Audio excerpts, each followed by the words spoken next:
በስመ አብ ወወልድ ወመንፈስ ቅዱስ አሐዱ አምላክ አሜን። የተወደዳችሁ በጌታ ምሕረት በያላችሁበት ከኛ ጋር ይህንን የውይይት ወይም ደግሞ በእግዚአብሔር ቃል ላይ መሰረት ያደረገ በውይይት የቀረበ ትምህርት የምትካፈሉ ጸጋው በጥበብ በአእምሮ ሁሉ ይብዛላችሁ እያል እንደ ጌታ በጎነት እንደተለመደው ከነዚህ ሁለት ወንድሞቼ ጋር አብረን በመወያየት ወደምናቀርበው አገልግሎት እናልፋለን። ወንድሜ ደረጀና ወንድሜ ሙሉቀን አብረውኛሉ። በዚህ ቀን የምናስበው ጌታችን መድኃኒታችን ኢየሱስ ክርስቶስ በፋሲካ ሰሙን በሐሙስ ምሽት ከደቀ መዛሙርቱ ጋር ፋሲካን ለመብላት የተቀመጠበትንና በዕለቱ ጌታ ስለመሰቀሉ ያለውን በአዲስ ኪዳን ውስጥ ቤተክርስቲያን ከምትሰራቸው ወይም ከምትፈጽማቸው ስርዓቶች አንዱ የጌታን ራት ወይም ደግሞ ስጋው ደሙን በተመለከተ ጌታ ያዘዘውን ትእዛዝ የምናስታውስበት ነው። ከዛም ሲቀጥል ጌታችን መድኃኒታችን ኢየሱስ ክርስቶስ በግልጽ ተላልፎ ስለመሰጠቱ የተናገረውን ከይሁዳም ጋር የተያያዘውን ነገር እናስባለን። ከዛ ባሻገር ደግሞ ጌታ ኢየሱስ ክርስቶስ በእነዚያ ደቀ መዛሙርት ፊት ራሱን ዝቅ በማድረግ እግሮቻቸውን እንዳጠበ ትህትናውንና ይህን ተከትሎ ያስተማረውን ትምህርት የምናስታውስበት ዕለት ነው። ምንም እንኳ ይሄ ጉዳይ የሕይወት ዘመን መመሪያ እንደሆነ ቢታወቅም ከዚህ በፊት በተደጋጋሚ ውይይታችን እንደምናነሳው ትውልድ ሁሉ በጋራ አንድን ርዕስ እንዲያጠነጥን ሆኖ የተሰራ ስርዓት ከመሆኑ ጋር ተያይዞ ይህንኑ በመዋጀት ይህንኑ በማስታወስ አብረን እንሆናለን። ለመነሻ እንዲሆነን በማቴዎስ የተመዘገበውን የወንጌል ክፍል በማንሳት ማቴዎስ 26 ከቁጥር 1 ጀምሮ ያለውን በማስታወስ እንግዲህ አራቱም ወንጌላውያን መዝግበውታል በተለያየ ሁኔታ። ከነዚህ ወንጌላት ጋራ በማገናዘብ መንፈስ ቅዱስ የሚያስተምረንን በጋራ እንማራለን። የጸጋ ሁሉ ባለቤት የሕይወታችን ጌታ ቃሉን የሰጠን መንፈሱን የሰጠን በክርስቶስ ኢየሱስ በኩል ያቀረበን ልዑል እግዚአብሔር የቃሉን ደጆች በመክፈት ለሁላችንም በሚረባን መንገድ እንዲመግበን ጊዜውን ለሱ አሳልፈን እንሰጣለን። ቃል የሚያጣመሙ ማስተዋልን የሚይዙ ከተነገረበት ዓላማ ውጪ በተሳሳተ መንገድ ሰዎች የእግዚአብሔርን ቃል እንዲረዱት በማድረግ በተንኮል የሚሰሩ መናፍስት ይህንን በሚሰማ በየትኛውም ሰው ሕሊና ልቦናና ጆሮ ላይ ምንም አይነት ተጽዕኖ ማድረግ እንዳይችሉ በጌታ በኢየሱስ ክርስቶስ ስም ስራቸው የታሰረም ደግሞም የፈረሰም ይሁን በማለት ወደ ውይይቱ እንሄዳለን። ምንባቡን አስቀድማለሁ። ማቴዎስ 26 ከቁጥር 17 ጀምሮ ያለውን አነበዋለሁ። በቂጣው በዓል በመጀመሪያ ቀን ደቀ መዛሙርቱ ወደ ኢየሱስ ቀርበው ፋሲካን ትበላ ዘንድ ወዴት ልናሰናዳልህ ትወዳለህ አሉት። እርሱም ወደ ከተማ ከእገሌ ዘንድ ሄዳችሁ መምህር ጊዜ ቀርቧል፣ ከደቀ መዛሙርቴ ጋር ካንተ ዘንድ ፋሲካን አደርጋለሁ ይላል በሉት አለ። ደቀ መዛሙርቱም ኢየሱስ እንዳዘዛቸው አደረጉ፣ ፋሲካንም አሰናዱ። በመሸም ጊዜ ከ12ቱ ደቀ መዛሙርት ጋር በማዕድ ተቀመጠ። ሲበሉም እውነት እላችኋለሁ ከእናንተ አንዱ እኔን አሳልፎ ይሰጣል አለ። እጅግም አዝነው እያንዳንዱ ጌታ ሆይ እኔ የሆንን ይሉት ጀመር። እርሱም መልሶ ከእኔ ጋር እጁን በወጭቱ ያጠለቀ እኔን አሳልፎ የሚሰጥ እርሱ ነው። የሰው ልጅስ ስለ እርሱ እንደተጻፈ ይሄዳል። ነገር ግን የሰው ልጅ አልፎ ለሚሰጥለት ለዚያ ሰው ወዮለት፣ ያ ሰው ባልተወለደ ይሻለው ነበር አለ። አሳልፎ የሚሰጠው ይሁዳም መልሶ መምህር ሆይ እኔ እሆንን አለው። አንተ አልህ አለው። ሲበሉም ኢየሱስ እንጀራን አንስቶ ባረከ፣ ቆርሶም ለደቀ መዛሙርቱ ሰጠና እንካችሁ ብሉ፣ ይህ ሥጋዬ ነው አለ። ጽዋውንም አንስቶ አመስግኖም ሰጣቸው፣ እንዲህም አለ፣ ሁላችሁ ከእርሱ ጠጡ፣ ስለ ብዙዎች ለኃጢአት ይቅርታ የሚፈስ የአዲስ ኪዳን ደሜ ይህ ነው። ነገር ግን እላችኋለሁ በአባቴ መንግሥት ከእናንተ ጋር ከዚህ ከወይን ፍሬ አዲሱን እስከምጠጣበት እስከዚያች ቀን ድረስ ከዛሬ ጀምሮ አልጠጣም። መዝሙሩም ከዘመሩ በኋላ ወደ ደብረ ዘይት ወጡ። በዚያን ጊዜ ኢየሱስ በዚህች ሌሊት ሁላችሁ በእኔ ትሰነካከላላችሁ፣ እረኛውን እመታለሁ፣ የመንጋውን በጎች ይበተናሉ የሚል ተጽፏልና ከተነሳው በኋላ ግን ወደ ገሊላ እቀድማችኋለሁ አላቸው። ክብርና ምስጋና ለሕያው አምላካችን ለእግዚአብሔር ይሁን። አሁን እንዳነበብኩት ጌታ ኢየሱስ ክርስቶስ ከሁለት ቀን በኋላ ፋሲካ ይሆናል። ፋሲካን እንድታዘጋጁልኝ ወደ ገሌ ሄዳችሁ መምህሩ ፋሲካን አንተ ቤት እንድበላ አዘጋጁልኝ ብሎናል ብላችሁ በዛ አዘጋጁልኝ ብሎ ባዘዘው መሰረት ፋሲካን ለመብላት ጌታ እንደተቀመጠና ስለ ሰው ልጆች የሚከፍለውንም ዋጋ በተመለከተ ህብስቱን አንስቶ ይህ ስለ እናንተ የሚቆረሰው ስጋዬ ነው፣ ወይኑንም ይህ ስለ እናንተ የሚፈሰው ደሜ ነው ያለበትን እውነት የተናገረበት ጊዜ ያ እንደነበር እናስታውሳለን። ከዚህ የተነሳ አማናዊውን ፋሲካችን ጌታ ኢየሱስ ክርስቶስን ከእስራኤል ፋሲካ ጋር አነጻጽረን እንድናየው የሚያስችል ታሪካዊ ዳራ እንዳለ እናስተውላለን። እስኪ ወደ ኋላ መለስ ብለን ያው ብዙ ጊዜ በተለያየ ሁኔታ የምናነሳው እንደሆነ ቢታወቅም በተለይ ጌታ ፋሲካን ለመብላት ከመቀመጡ በፋሲካው ራት ምሽት ላይ ራሱ ጌታ ተነስቶ ይሄን ከመናገሩ ጋር ተያይዞ ይሄንኑ ታሪክ እንድናስታውስ ግድ ይለናል። ወደ ዘጸአት 12 ይወስደናልና እስቲ ፋሲካን እናስብ። መጀመሪያ ፋሲካ ከቃሉ ትርጉም ተነስተን ምን ማለት እንደሆነ ብናስታውስ መልካም ነውና ወንድሜ ሙሉቀን በዚህ ዙሪያ አይሁድ የሚያከብሩትን ፋሲካ በማንሳት እንጀምራለን። እግዚአብሔር ስሙ የተባረከ ይሁን። በዚህ ቀን ደግሞ እንደገና የጌታችን የኢየሱስ ክርስቶስን የማዳን ስራ የሚያውጅ የሚያሳስብ የመጽሐፍ ቅዱስ ክፍል እንደገና እየተመለከትን ነው። ልክ ነው። ፋሲካ ምንድን ነው? በአዲስ ኪዳን መጽሐፍ ውስጥ ያው ተጽፎ ስላገኘን ግዴታ ወደ ኋላ መሄድ ይኖርብናል። አንደኛ የፋሲካ በዓል ማለት የብሉይ ኪዳን በዓል ነው መታወቅ ያለበት። በኒሳን ወር ልክ ከ14ተኛው ቀን ጀምሮ ይከበራል።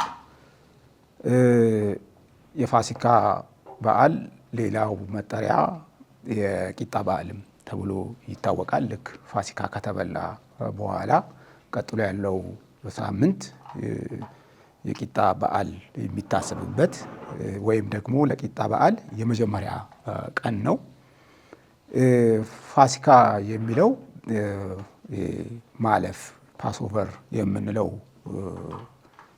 እንደዚህ ያለ ትርጉም ይሰጣል።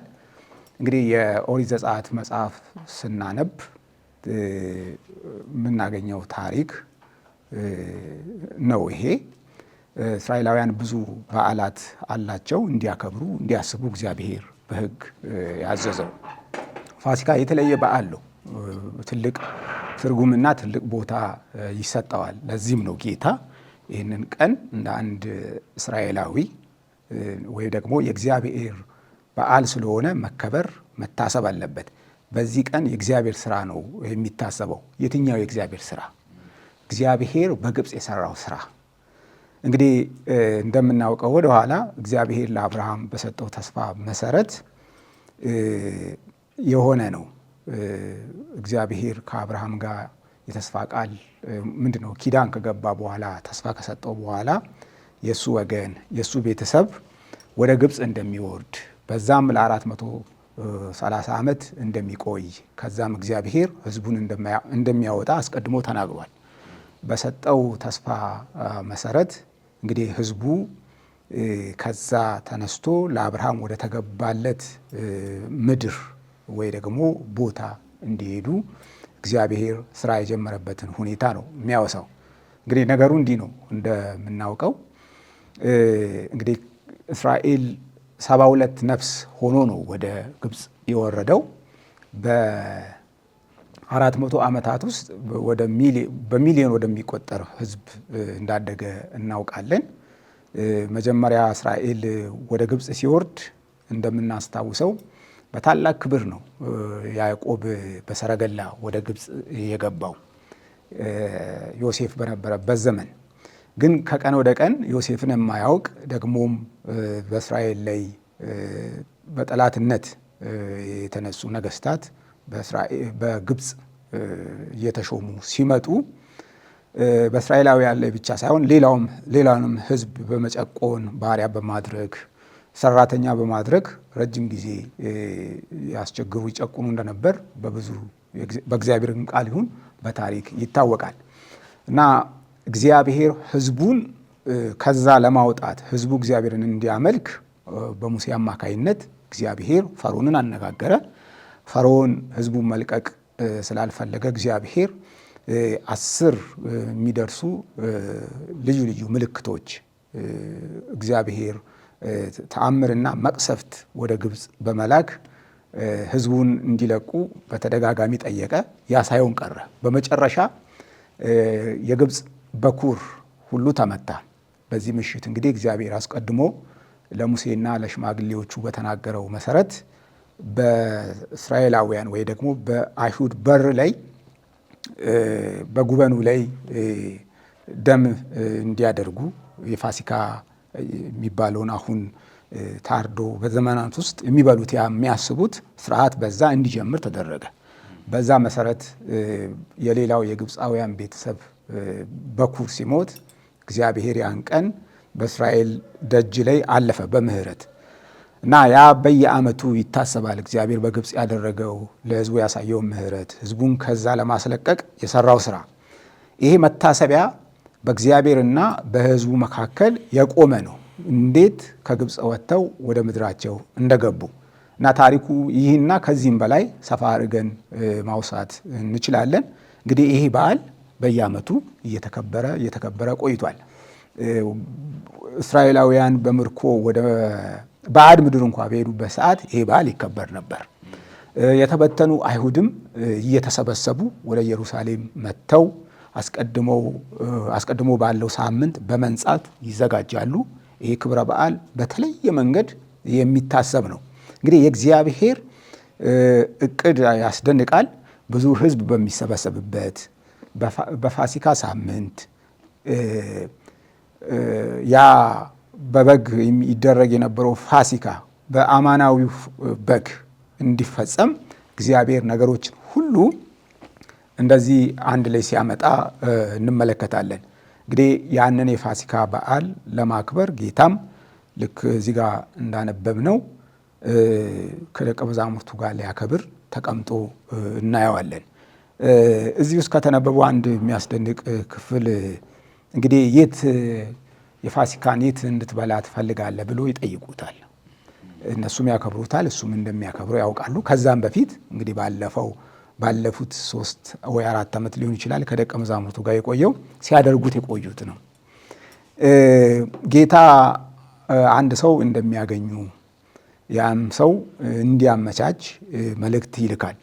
እንግዲህ አንዳንድ ሰፋ አድርገን ወይ ደግሞ የተለየ ትርጉም እንዳይሆንብን ብቻ እፈራለሁ።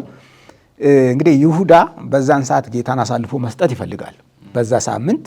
ጌታ ደግሞ ይህን ሰዓት በጣም ይፈልገዋል ከደቀ መዛሙርቱ ጋር ይህንን ፋሲካ ለመብላት ወደፊት ሊታሰብ ያለ ስርዓት ስለሚሰራበት ለአንድ ደቀ መዝሙሩ ቦታ እንዲያዘጋጅ ወይ ቀድሞ ነግሮትም ሊሆን ይችላል፣ አናውቅም። ብቻ እሺ ብሎ ነው የተቀበለው ይህ ሰው። ምክንያቱም ቀድሞ ጌታ ይህን ቦታ አመቻችቶ ሊሆን ይችላል። ይሁዳ ሆነ የእስራኤል ሽማግሌዎች በዚህ ሰዓት ጌታን ለመያዝ በጥረት ላይ ነው ያሉት። ያ ሳይሰነካከል ያ ሰዓት እንቅፋት ሳይገጥመው ነገሮች ሁሉ እንደ እግዚአብሔር እቅድ እንዲሄድ ጌታ ሲያደርግ እንመለከታለን እና ከፋሲካ ጋር ተያይዞ ያለው በአንድም በሌላ የብሉይ ኪዳን በዓል ነበር፣ ግን ከዚህ ቀን ጋር ተገጣጥሟል። መልካም። ከዚህ ቀን ጋር መገጣጠሙ መቼም አጋጣሚ ነው አንለውም። ምክንያቱም ይሄ ታሪክ ብቻም ሳይሆን ብዙ የብሉይ ኪዳን ስርዓቶች እንደ ጥላ አካሉን እንዲጠቁሙ ሆነው መዘጋጀታቸው ነው።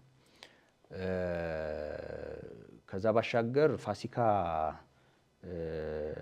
የሚለው ቃልና ስርዓቱን በተመለከተ ነፃ ከመውጣታቸው በፊት እዛው ግብጽ እያሉ ነው ጌታ ያዘዘው። ያ ማለት እንግዲህ ህዝቡ በባርነት ውስጥ ነው ያለው። ሙሴም ህዝቡን ነፃ እንዲያወጣ ተልኮ በተደጋጋሚ ፈርዖን ፊት ቆሟል። ፈርዖንም ህዝቡን ላለመልቀቅ እየታገለ ነው።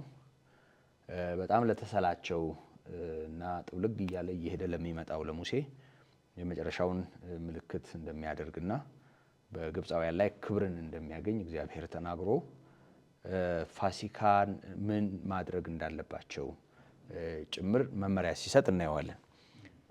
እና በዚህ መመሪያ ውስጥ ሁለት ነገር ነው የተሰመረበት። አንደኛው እዛው ያሉ ለእያንዳንዱ ቤት የሚሆን ተባዕት የሆነ ጠቦት እየታረደ ደሙ በቤቶቻቸው መቃን ላይ እንዲቀባ፣ ከዛ በኋላ ቀሳፊው መልአክ እንደሚመጣ ደም ያልተቀባበትን ቤት እየቀሰፈ ደም የተቀባበትን ቤት እንደሚያልፍ እግዚአብሔር ተናግሮ እዛው ግብጽ እያሉ ይሄ መከናወኑን ነው የምናየው። የመጀመሪያው ነገር እሱ ነው። ሁለተኛው ከዛም በኋላ በዓመቱ የመጀመሪያ ወር ከ14ኛው ቀን ጀምሮ ለ7 ቀን ያህል እስከ 21ኛው ቀን ድረስ እንዲያከብሩ ታዘዘ። ያንን ሲያዝ እንግዲህ የመጀመሪያው ቀን ምሽት ላይ ልክ ያኔ ነፃ ከመውጣታቸው በፊት እንደሆነው በግብጽ የጀመረው ያው አይነት ሁኔታ እንዲቀጥል ማዘዙን እናያለን።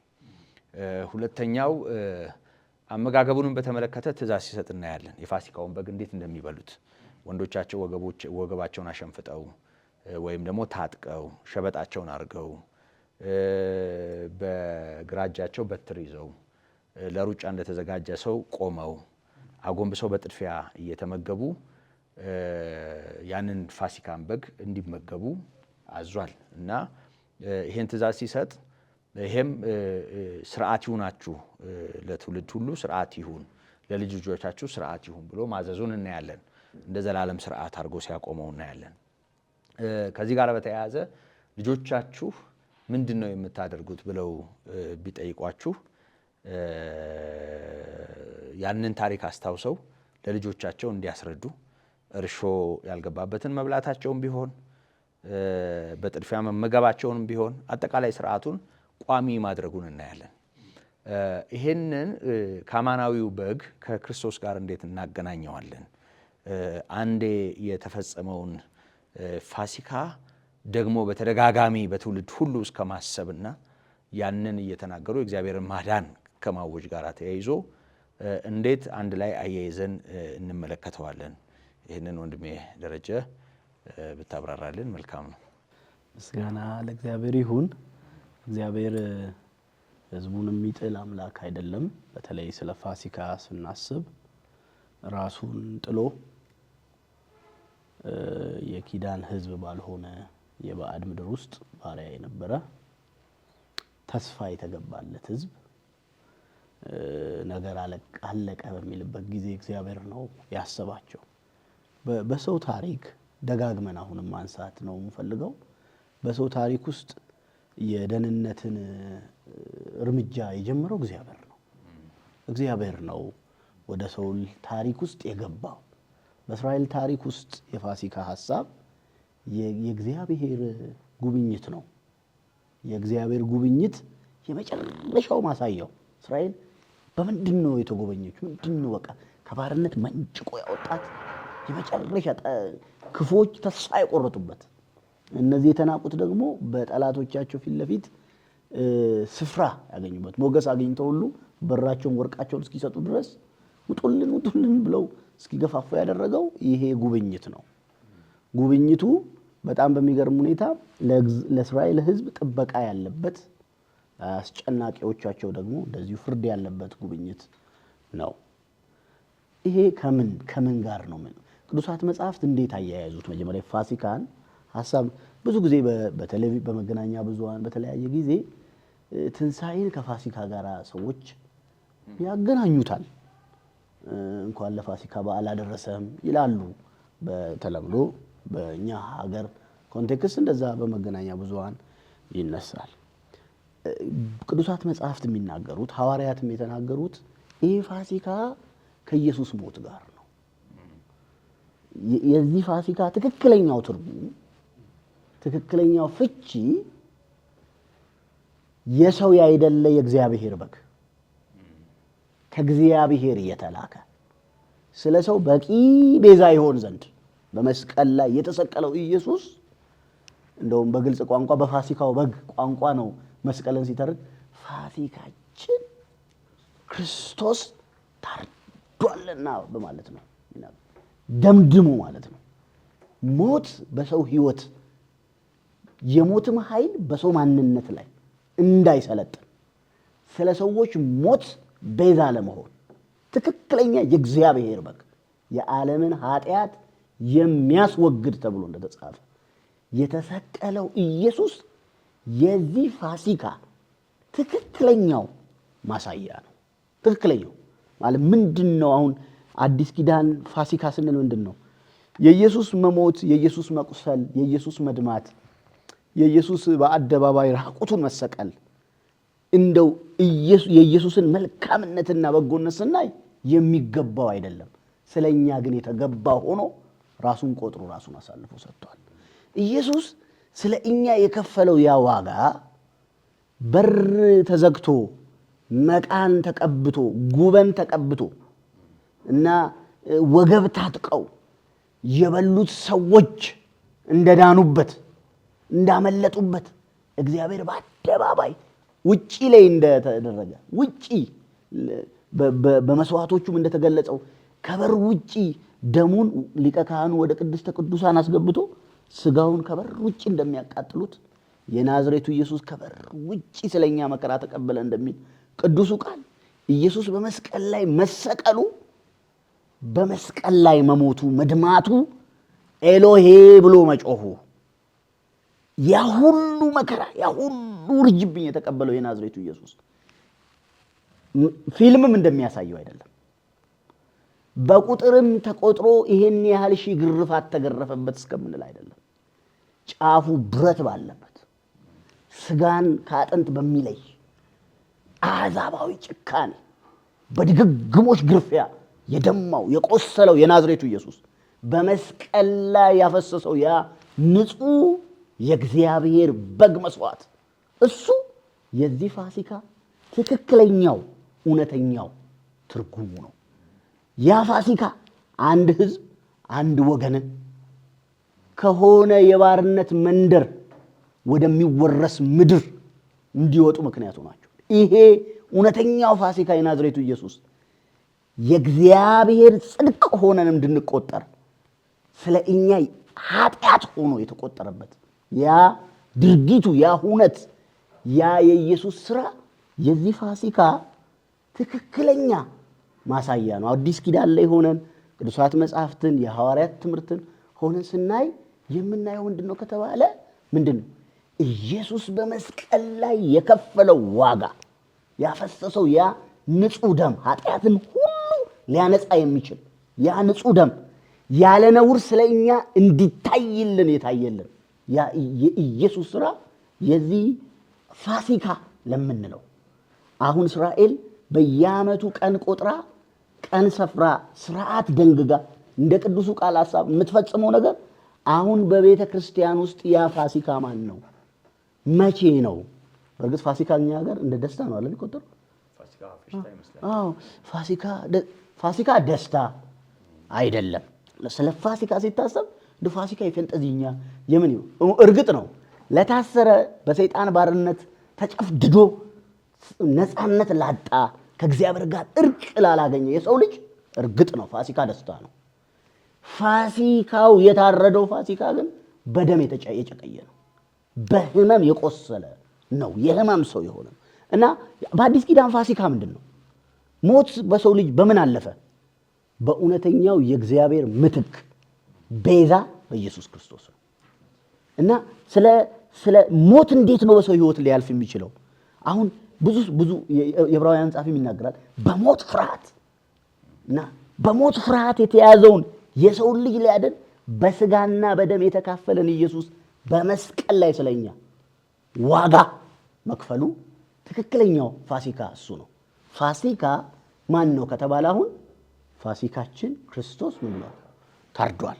ኢየሱስ በመስቀል ላይ ዋጋ መክፈል መሞት ትክክለኛው ዓለምን ሁሉ ወደ እግዚአብሔር ጽድቅና ወደ እግዚአብሔር እርቅ የሚያሸጋግር ወደ እግዚአብሔር ነፃነት የሚያወጣ ከእግዚአብሔር ጽድቅ ጋር የሚያካፍል የእግዚአብሔር ፋሲካ ጌታችን መድኃኒታችን ኢየሱስ ክርስቶስ ነው።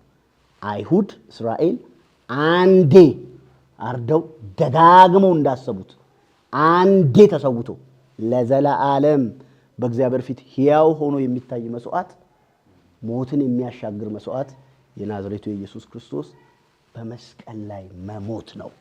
እሱ አዲስ ኪዳን መስመር ደጋግሞ ተሰምሮበት የተጻፈ እውነት ነው። እግዚአብሔር ይመስገን። አሜን። ክብር ለአምላካችን ይሁን። እንግዲህ የፋሲካ እራት ነው መነሻችን። ለዛው የተዘጋጀውን ቂጣ ወይም ህብስት አንስቶ ነው ባርኮ አመስግኖ ይህ ስለ እናንተ የሚቆረሰው ስጋዬ ነው ያላቸው። የኃጢአት ስርየት ያለ ደም እንደማይሆን በግልጽ ተቀምጧል። ሙሴ እንደ ሰው ተሳስቶ ያልቀባው የዕብራዊ ቤት ቢኖር ደግሞም ተሳስቶ የቀባው የግብፃዊ ቤት ቢኖር በእርግጥ እግዚአብሔርን ቀድሜ አልፋለሁ ብሏል። አራሚው እሱ ነው የሚሆነው። ግን ደግሞ በመዳንና በሞት መሀል ላለው ድንበር ወሰኑ ያ ደም ሆኖ መቀመጡ ይሄንን ከሰው መዳን ጋር ተያይዞ እንዴት ነው ማየት ያለብን? በዚህ ዙሪያ ጥቂት ነገር ብንል መልካም ነው። እንግዲህ ከዛው ከመጀመሪያው የፋሲካ በጋ ስናያይዝ ስለነዛ እንደ ምትክ ነው የሚቆጠረው። በዚህ መሰረት የብሉይ ኪዳን አጠቃላይ የመስዋዕት ስርዓት ወይም አብዛኛው በደም ላይ የተመሰረተ ነው። ለምን? ያለ ደም ስርየት የለም ስለሚል። ያ ግን ጥላ ነበር ለረጅም ጊዜ ማለት ፍጹም ማድረግ ስለማይችል የሰውን ሕሊና ሰዎችን ማንጻት አይችልም እውነተኛው እስኪመጣ ድረስ።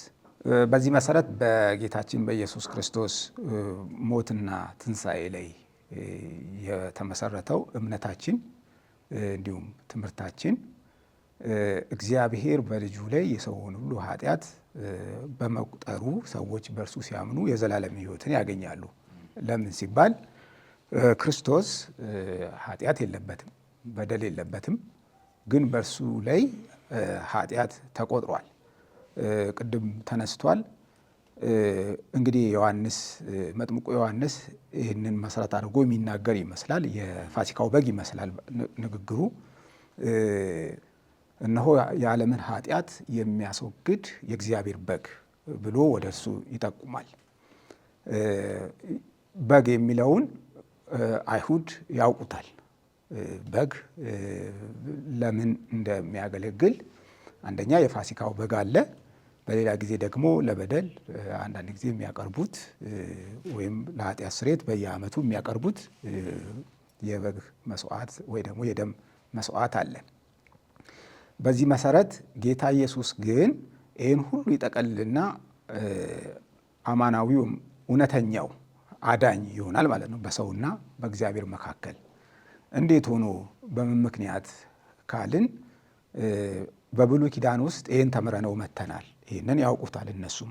ያለ ደም ኃጢአት ስርየት የለውም፣ ኃጢአት አይወገድም። በደም በደም ውስጥ ሕይወት ስላለ ምትክ ስለሆነ ማለት ነው።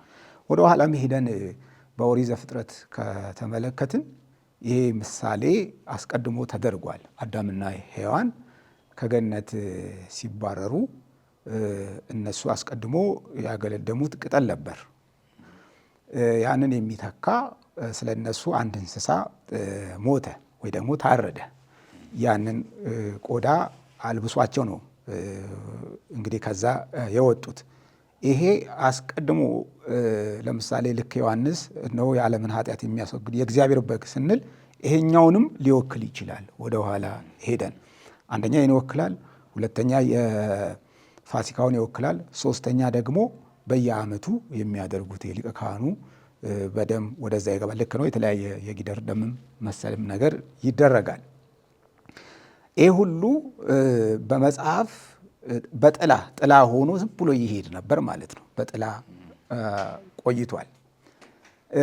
ኃጢአት የሌለበት በደል የሌለበት የእግዚአብሔር ልጅ ስለ ሰው ልጅ መድኃኒት ሆኖ ወደዚህ ዓለም እንደተላከ ገና መጀመሪያውኑ የእግዚአብሔር ቃል ይናገራል። እንዲሁ ደግሞ እንደገና ዮሐንስን እናስበው። ዮሐንስ ኢሳይያስ 53ን እያስበም እየተናገረ ሊሆን ይችላል። በኢሳይያስ ምዕራፍ 53 ላይ እንግዲህ መሲሁ እንደ በግ በሸላቾቹ ፊት ዝም እንደሚል ይላል። ስለሱ ይናገራል። እንዴት ቤዛ እንደሚሆን፣ እንዴት ኃጢአት እንደሚሸከም፣ እንዴት በመገረፉ ቁስል ሰዎች እንደሚድኑ ማለት ነው። ሙሉ የብሉይ ኪዳን መጽሐፍ እዚህ ላይ ያጠነጥናል። በደም ስለሚደረግ ስርየት ደግሞም ጥላው ሙሉ ለሙሉ የሚያሳየው የህሊና መንጻት ባይሰጥም ከደም ጋር የተያያዘ ነው። በደሙ ስለተደረገልን የአዲስ ኪዳን መጽሐፍቶች ደግሞ በእርግጠኝነት አረጋግጦ ያስተምሩናል። አሁን በደም ስለተገኘው ስርየት በደሙ በኩል ወደ አብ መግባትን አግኝተናል እያለ ማለት ነው። ለምን እንዲሆነ ካልን ኃጢአት የሌለበት የእግዚአብሔር ልጅ በኃጢአተኞች ፈንታ እርሱ ተወክሎ ወይ ደግሞ አዳኝ ሆኖ በመስቀል ላይ ሲሞት እግዚአብሔር የእርሱን መስዋዕታዊ ሞት ዘላለማዊ አድርጎ ተቀብሎታል። ወይ ደግሞ ኤክሰሲቭ ወይም የተትረፈረፈ ዋጋ አድርጎ ወደ ራሱ አስገብቶታል ማለት ነው። ከዚህ በፊት ለምንድን ነው በተደጋጋሚ መስዋዕት የሚቀርበው? ያ መስዋዕት ህሊናም ማንጻት ስላልቻለ፣ ሰዎችን ማዳን ስላልቻለ፣ አሁን ከጌታችን ከኢየሱስ ክርስቶስ ሞት ከእርሱ ደም በኋላ በደም የሚደረግ ሌላ ስርየት የለም፣ ሌላ ስርዓትም የለም ማለት ነው። ያ የጥንቱን ፋሲካ መልሰን እናስበው ብንል እንደ እስራኤል እንደ ህዝብ ልክ ነው። ያ የእግዚአብሔር ስራ ይዘከራል። እኛም ከዚህ ጋር እንደ እግዚአብሔር ህዝብ ከዚህ ሀሳብ ጋር ስለምንተባበር ልክ ነው። እግዚአብሔር ያኔ ድንቅ ነገር አድርጓል፣ ግን አሁን የሚበልጠውን አድርጓል ብለን በዚህኛው ላይ እንደገፋለን እና አሁን አይናችን ማን ላይ ነው? በእግዚአብሔር ልጅ በአዲሱ ኪዳን መድኃኒት ላይ የእግዚአብሔር በግ ላይ ይሆናል ማለት ነው እና በእሱ በኩል የኃጢአት ስርየት ተቀብለናል። አሜን። ክብር ለስሙ ይሁን። እንግዲህ በዚህ ባነበብነው ክፍል ኢየሱስም እንጀራን አንስቶ ባረከ ይላል። ቆርሶም ለደቀ መዛሙርቱ ሰጠና እንካችሁ ብሉ፣ ይህ ሥጋዬ ነው አለ። ጽዋውንም አንስቶ አመስግኖም ሰጣቸው፣ እንዲህም አለ፣ ሁላችሁ ከእርሱ ጠጡ፣ ስለ ብዙዎች ኃጢአት ይቅርታ የሚፈስ የአዲስ ኪዳን ደሜ ይህ ነው አላቸው። እንግዲህ ጌታችን ይህ ሥጋዬ ነው፣ ይህ የአዲስ ኪዳን ደሜ ነው ብሎ ህብስቱንና ወይኑን ባርኮ እንደሰጣቸው እናያለን እና እንጀራውን አነሳ። ሲያነሳው እንጀራ ነው፣ ወይኑንም እንደዚሁ። ከዛ ባረከውና ይህ ሥጋዬ ነው አለ፣ ይህ ደሜ ነው አለ። በግልጽ ይሄ ተጽፏል። ይህንን ስርዓት ጌታ የሰጠውን ስርዓት እንዴት አድርገን ነው ከሁልጊዜ የክርስትና ህይወታችን ወይም ከቤተ ክርስቲያን ህይወት ጋር የምናያይዘው? ከዛ ባሻገር በዮሐንስ 6 እና እዚህ ጋር ባየነው መካከል ያለውን ሁኔታ እንዴት ነው በንጽጽር የምናየው? በዮሐንስ 6 ጌታ ኢየሱስ ክርስቶስ በግልጽ ከሰማይ የወረደ እንጀራ መሆኑን ተናግሯል። የሚበላኝ በሕይወት ይኖራል ብሏል። ስጋዬን ብሉ ደሜን ጠጡ ብሏል። ስጋዬን ካልበላችሁ ደሜንም ካልጠጣችሁ በራሳችሁ ሕይወት የላችሁምም ብለዋል። ያ አንዳንድ ደቀ መዛሙርትን ብዙ ደቀ መዛሙርትንም አስጨንቆ ነበር እና እስኪ ምን ማለት ነው የጌታን ስጋና ደም መቀበል፣ የጌታን ስጋና ደም መብላት ከዮሐንስ 6 እና ማቴዎስ ላይ አሁን ካነበብኩት ሉቃስም ዮሐንስም ማርቆስም ከመዘገበው ጋር አያይዘን እንዴት ነው የምንረዳው? ምን ማለት ነው የሚለውን ወንድሜ ደረጀ ከቤተክርስቲያን ሕይወት ወይም አሁን ካለው ከክርስትና እውነት ጋር አያይዘን ብንመለከተው መልካም ነው። እግዚአብሔር የተባረከ ይሁን። ጌታ በዚህ የፋሲካን ራት ከበላ በኋላ ኢሚዲየትሊ እሱ ደግሞ ሌላ ነገር ለደቀ መዛሙርቱ ሲያሳይ ሲያደርግ የሚገልጥ ክፍል ነው። ተነስቶ ጽዋውንም ህብስቱንም ባርኮ እየሰጠ ይህ ስጋዬ ነው፣ ይህ ደሜ ነው እያለ ለደቀ መዛሙርቱ አዲስ ነገር ማለት ዓላማ ያለው ነገር ቁም ነገር ያለው ነገር ሲያስተዋውቅ እናያለን። መለስ ብሎ ከዚህ ከዮሐንስ ወንጌል ጋር የተያያዘውን ሐሳብ ነክቶ ወደዚህ መተን ማየቱ መልካም ነው። በዮሐንስ ወንጌል የነበረው ያላመኑቱና ወደ ኋላ ያፈገፈጉቱና አምነው የጸኑቱ መካከል ልዩነቱ የነበረው ጌታ በተናገረው ላይ የነበራቸው አረዳድ ነበረ። ጌታ ኩመና እኮ ያወረደላችሁ ሙሴ አይደለም አለ። ኦኬ ማን ነው?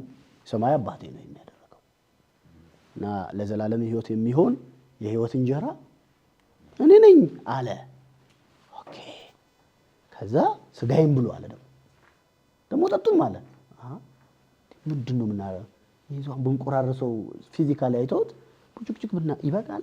እንደዛ እኮ እንዴት ሊሆን ይችላል? ይሄ በአይሁድ ማህበረሰብ ምንድን ነው የሰው ስጋን መብላት ምናምን ማለት በጣም ጽዩፍ የሆነ የአሕዛብ ልምምድ ነው። አሁን በነገራችን ላይ እኛም ያው እንደዛ ስለሆንን ነው ምንም እንትን የማይመስለን እንጂ እንዴት የሰውን ስጋ ብላ ቢሉን እንዴት ተስማምቶ እንበላለን እንዴ? እንበላለን። እንደዛ ነው ሪያሊቲ። ጌታ እንደዛ ነው በፍጥረት ታሪክ ውስጥ ያሳየን። ሰው የሰውን ስጋ እንዲበላ ኢንክሬጅ የሚያደርግ ሐሳብ ነው ያለው የእግዚአብሔር ሐሳብ፣ የእግዚአብሔር ዘላለማዊ ሐሳብ። ሰው የሰውን ስጋ ሰውን እንዲበላ የእግዚአብሔር ሐሳብ በቅዱሳት መጽሐፍት ውስጥ ሰዎችን በእሳት መስዋዕት የሚያደርጉ የሰውን ስጋ የሚበሉ እነዚህ ባዕድ የሆኑ ሩቅ የሆኑ እግዚአብሔር ሕዝብ ያልሆነ ልምምድ ነው እና ያስደንጋጭ ነበር። ያስደነገጣቸው እሱ የሚያወራው ነገር ፊዚካል ስለሆነ ነገር መስሏቸው ነበር። ክርክሩም እሱ ነው። ፊዚካል አይማ ሊሆን አይችልም ብለው ተመለሱ። ከደቀ መዛሙርቱም አንዳንዶቹ ምን ብለው አሉ ይላል ወደ ኋላ ተመለሱ የሚል ቃል እናገኛለን ዮሐንስ ወንጌል ምዕራፍ 6 ላይ። ከዛ ይሄ በደቀ መዛሙርቱ እንዴት የሚያስጨንቅ ትምህርት ነው። ኦኬ እናንተስ ልትሄዱ ትወዳላችሁ? የጌታ ግብዣ ነው። ኦኬ እንደነሱ ያስጨንቃል። አዎ ልትሄዱ ትወዳላችሁ? ጌታ ሆይ ካንተ ወዴት እንሄዳለን? አንተ የሕይወት ቃል አለ። ዋናው አጀንዳም ይሄ ነበር ማለት ነው። ዋና አጀንዳ ህዝቡ ምግብ ፈልገው መጡ። ኢየሱስ የሚበልጥ ምግብ አዘጋጀ። አልተገናኙ። ስለበላችሁ ነው ወደ እኔ መጣችሁት። ጉጉቱም እሱ ነው። ስለበላችሁ ስለጠጣችሁ እንጂ እኔን ፈልጋችሁ አልያም ምልክት ፈልጋችሁም አይደለም። ማለት ከእግዚአብሔር የተላከው ክርስቶስ መሆኔን በሚያሳይ ምልክት አሳይቻችሁ እንድታምኑብኝ አይደለም የመጣችሁበት፣ ለግል ለስጋዊ ፍላጎት ነው የመጣችሁት ብሎ ያን አስደናቂ ትምህርት አስተማረ። የሐዋርያቱ መልስና ሐዋርያቱ ከጌታ ጋር የመጽናታቸው መልስ ግን የኢየሱስ ክርስቶስ ትምህርት ዋና ማዕከል ነበር። ምን ልትሄዱ ትወዳላችሁ? ካንተ ወዴት እንሄዳለን? አንተ ምን አለ? የሕይወት ቃል አለ። ይሄ ሐሳብ የሚያወራው ክፍሉም የሚያወራው የጌታ የኢየሱስ ክርስቶስ ቃል ሕይወት ሰጪ ነው። ሕይወት ሰጪ ነው። ምክንያቱም በዛው ክፍል ላይ ስጋ መቼ ይሰጣል? ህይወት እኮ የሚሰጠው መንፈስ ነው አለ እኮ። መንፈስ ነው ህይወት ሊሰጥ የሚችለው እንጂ ቁሳዊ ነገር እንዴት ህይወት ሊሰጥ ይችላል? እና ደግሞ ቃሌ ምን አንድ ነው አለ፣ መንፈስም ነው እውነትም ነው አለ። አዎ። እና ይሄንን ሐሳብ የሚዳስስ ሐሳብ ነው። በኢትዮጵያ ቤተክርስቲያንም በርካታ ጊዜ የሚጠቃቀስ በአንድም በሌላ በቤተክርስቲያን በሚፈጸመው ስርዓት ላይ ያለን ሪስፖንስ ለመስጠት የሚጠቀስ ጥቅስ እንደሆነ እንረዳለን። ክፍሉ ግን የሚያወራው መቋጫው ጌታ አይ እናንተም ተሳስታችኋል አላለም። ደቀ መዛሙርቱም እያመነቱ አልተከተሉትም። ካንተ ወዴት እንሄዳለን? አንተ ዘንድ የህይወት ቃል አለ። መሰረታዊ ነው ማለት ነው የጌታ ኢየሱስ ክርስቶስ ቃል። አሁን በዚህኛው ክፍልስ ላይ ምን እያለ ነው? ምን እያስተማረ ነው ጌታ ኢየሱስ? ስለምንድን ነው የሚያወራው? እርግጥ ነው ጌታ ዓላማ ያለው በአደባባይ የማይፈጸም ማለት በአደባባይ ማለት በማያምን ማህበረሰብ መካከል ምንም የማይፈጸም ኢየሱስን የህይወት ቃል እንዳለው ጌታ አድርጎ በማያምን ማህበረሰብ መካከል የማይፈጸም በአማኞች መካከል የሚፈጸም ልክ ፋሲካው በኪዳን ህዝብ መካከል እንደሚፈጸም ፋሲካን ያስባሉ በየዓመቱ። ይሄ የዘጸአቱ ምዕራፍ 12 ሐሳብ የእግዚአብሔር ፋሲካ ይባላል። እና ደግሞ ሁለተኛው ያኛው ፋሲካ ደግሞ የፋሲካ በዓል ነው የሚባለው። ይሄ የእግዚአብሔር ፋሲካ ነው ይላል የእግዚአብሔር ቃል እንደሚናገረው። እስራኤል የምታከብረው በየዓመቱ የምታከብረው ነገር ምንድነው የሚባለው? የፋሲካ በዓል ነው የሚባለው። በዓል ነው ያንን ነገር ሚሞራይዝድ ማድረግ፣ ማሰብ፣ ማሰላሰል ላይ ትኩረት ያደረገ ነው። ጌታ አሁን ከቅርብ ጊዜ በኋላ ራሴን እሰጣለሁ። ይሄ የምሰጠው ማንነቴ አዲስ ኪዳን ነው። የማፈሰው ደሜ አዲስ ኪዳናዊ ነው። አዲስ ኪዳን ነው።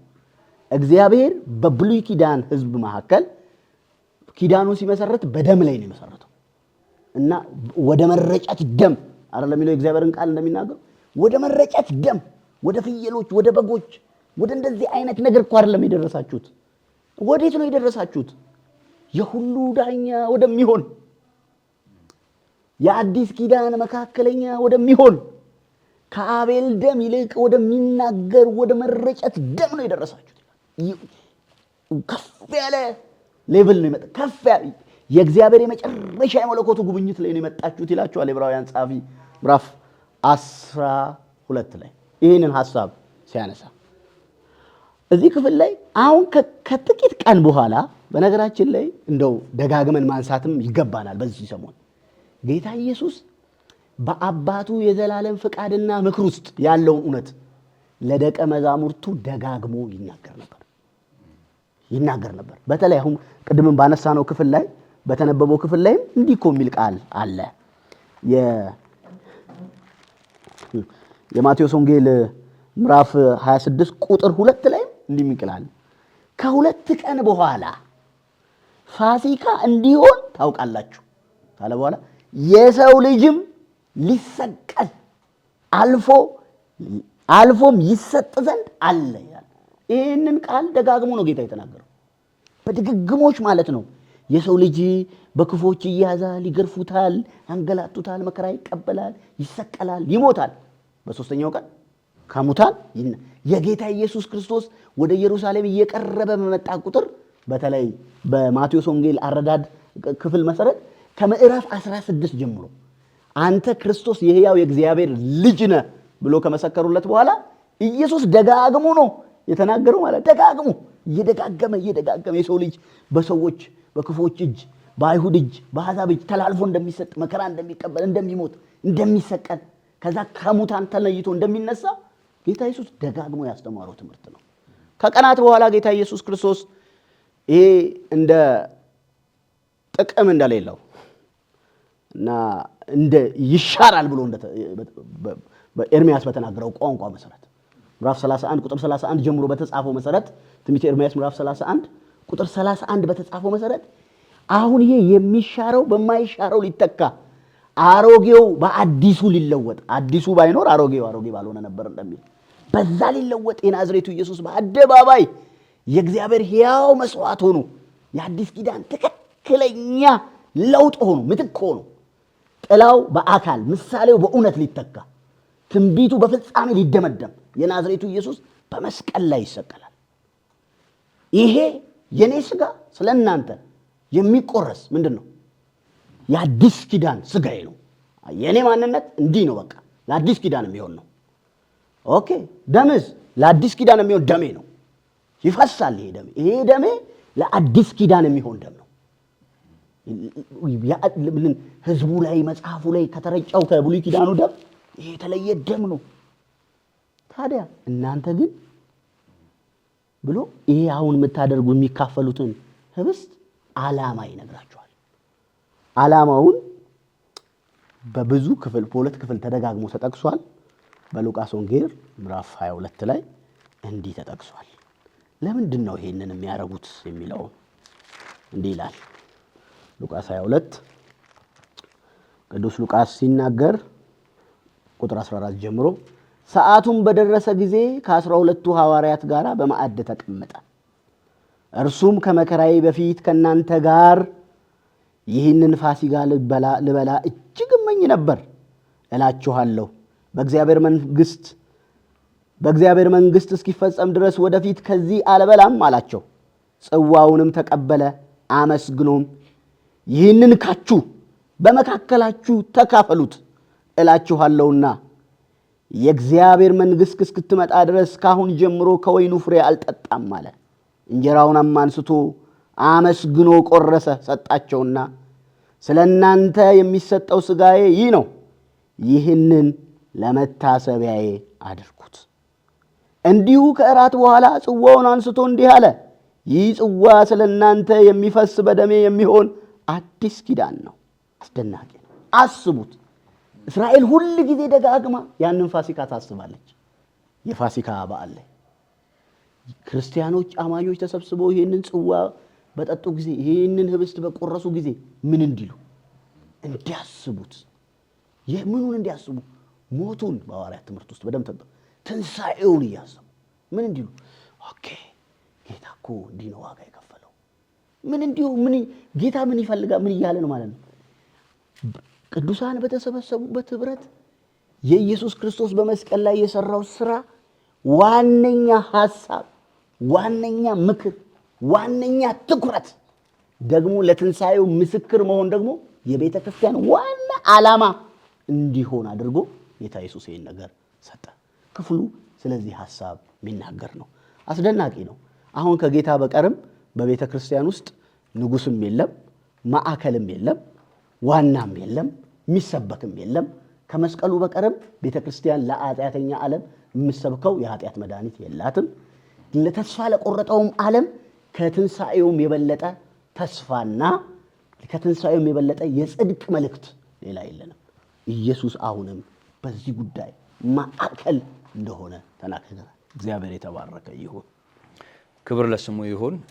እንግዲህ አሁን በነበረን ውይይት በተደጋጋሚ እንዳነሳ ነው ጌታችን መድኃኒታችን ኢየሱስ ክርስቶስ በተለይ ለዚሁ ዓላማ በቃኘው በዮሐንስ 6 ላይ ያለው ነገር ያው ቅኝት ነው ማለት ይቻላል ለዚሁ ዓላማ። ምክንያቱም ሁለቱን አሳ ከአምስቱ ቂጣ ጋራ ባርኮ ወይም ደግሞ አበርክቶ ብዙዎችን የመገበበት ታሪክን ተከትሎ ያው አንዳንዶች ሊያነክሱት ፈለጉ፣ እሱ ሸሸ። በነጋታው ቂጣ ወደ ባሉበት ቦታ ሲሮጡ መጡ፣ አጡት። እንደገና በታንኳ ተሻግረው በሌላኛው ጫፍ ሲሄዱ አገኙት እና ደንገጥ ብለው ጌታ ሆይ ወደዚህ መቼ መጣ ሲሉት የፈለጋችሁኝ ምልክትን ስላያችሁ አይደለም እንጀራን ስለበላችሁ ነው እንጂ ለሚጠፋ መብል አትስሩ፣ እግዚአብሔር ለሚሰጣችሁ ለዘላለም ሕይወት ለሚሆነው እንጂ ያላቸው። ንግግሩ እንግዳ ስለሆነባቸው ሙሴ ይበሉ ዘንድ እንጀራ ሰጣቸው ተብሎ ተጽፏል እና አንተም ይሄንን አድርግ አሉት። ሙሴ አይደለም የሰጣችሁ ያኔም ቢሆን አባቴ ነው ካለ በኋላ የእግዚአብሔርን ስራ ለመስራት እሱ በላከው እንዲያምኑ አዘዛቸው። ምክንያቱም ለዘላለም ሕይወት የሚሆነውን ስራ እንድንሰራ ምን እናድርግ ነበር ያሉት? እርሱ በላከው ታምኑ ዘንድ ነው፣ ይህ ለዘላለም ሕይወት የሚሆን ስራ ነው አላቸው። እንግዲህ ይህን ተከትሎ ነው ጌታችን ኢየሱስ ክርስቶስ ስለ ሕይወት እንጀራ ከሰማይ ስለወረደ እንጀራ የነገራቸው። ይህን ተከትሎ ነው የሰሙት ሰዎች እሺ ከሰማይ አልወረደም፣ ቤተሰቦቹን እናውቃቸዋለን፣ የነ ገሌ ቤተሰብ አይደለም ወይ? ያደገው እዚህ ገሊላ አይደለም ወይ? ይህን እያወቅን እንዴት ከሰማይ ወረድኩ ይለናል አሉ። ስለዚህ ሰማያዊ መሆኑም አልገባቸውም፣ አልተረዱትም ማለት ነው። ሲቀጥል ደግሞ እሺ ከሰማይስ እሺ ይውረድ፣ ቢወርድ ስጋውን ልንበላ እንዴት ሊሰጠን ይችላል አሉ። ቅድም ደሬ እንዳነሳኸው በቁሙ ያው ጥሬ ስጋ ሰው እንደሚበላ ብሉኝ ያላቸው ስለመሰላቸው ጉዳዩ እንደ ሰቀጠጣቸው እና ለአይምሯቸው ጸኖ እንደተገኘ ያሳያል። በዚህ ጉዳይ አጉረመረሙ። ይሄንን የሚያስጨንቅ ንግግር ማን ሊሰማው ይችላል አሉ እና ይሄን ያወቀው ጌታ ስጋ ምንም አይጠቅምም፣ መንፈስ ግን ሕይወትን ይሰጣል። አሁን የምትሰሙት ቃሌ መንፈስ ነው ሕይወትም ነው አለ። ያንን ተከትሎ ነው እንግዲህ ፊታቸውን አይቶ ልትሄዱ ትወዳላችሁ ያላቸው። ያንን ተከትሎ ነው ጴጥሮስ ሁሉን ወክሎ የተናገረው።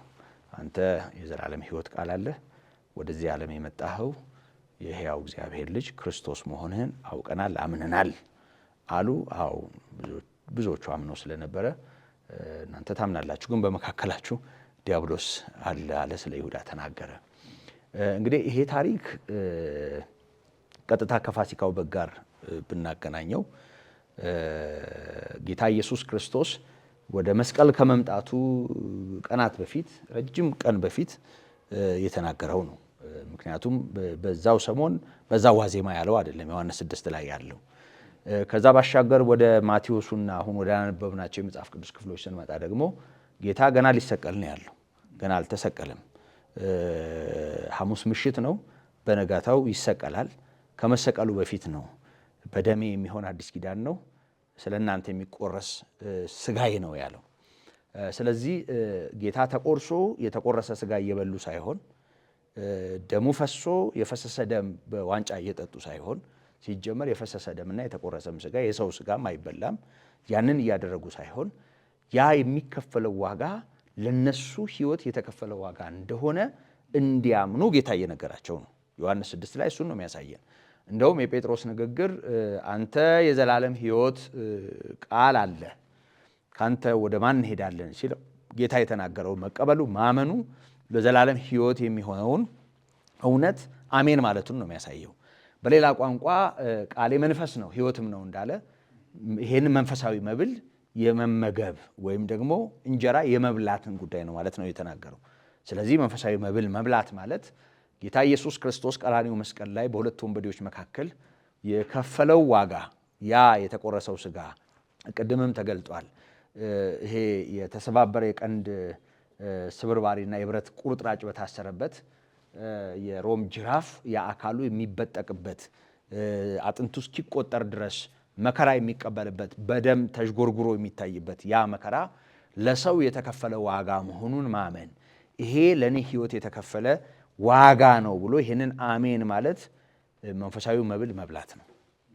ሲጀመር ይህንን ያልበላ ያንን ቢበላ ዕዳ ነው የሚሆንበት። ቆሮንቶስ ላይ እንደተጻፈ ስለማይረዳው ስለማይለየው ምን እየሆነ እንደሆነ ስለማያውቀው ቤቱ ከሚበላው ቂጣ ቤቱ ከሚጠጣው ወይንም ሆነ ውሃ ስለማይለየው።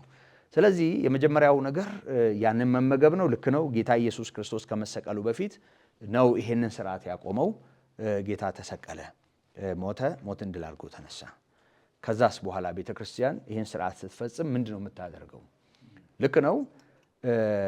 በሳምንቱ የመጀመሪያ ቀን ቅዱሳን ሰብሰብ ብለው በሐዋርያት ትምህርት እንጀራ በመቁረስ በጸሎት በህብረት ይተጉ ነበር ተብሎ በግልጽ ተጽፏል።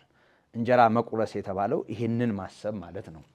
ይሄንን ማሰብ ማለት የማይዘነጋውን አንድ ጊዜ ለሰው ልጆች ኃጢአት የተከፈለውን ያንን ውድ ዋጋ ማስታወስ ማለት ነው። አንድ ጊዜ መቼም ቤተክርስቲያን ይህን ስርዓት በፈጸመች ቁጥር ክርስቶስ አይታረድም። ቤተክርስቲያን ይህን ስርዓት በፈጸመች ቁጥር የክርስቶስ ደም አይፈስም። ያ ቢሆን ኖሮ በድግግሞሽ እንደሚሰዋው እንደ ብሉይ ኪዳኑ መስዋዕት ይሆን ነበር። ያ ኃጢአትን ሊያስወግድ የማይችል በድግግሞሽ የሚከናወነውን መስዋዕት በተመለከተ ዕብራውያን 10 ላይ ዕብራውያኑ ጸሐፊ ያነሳዋል።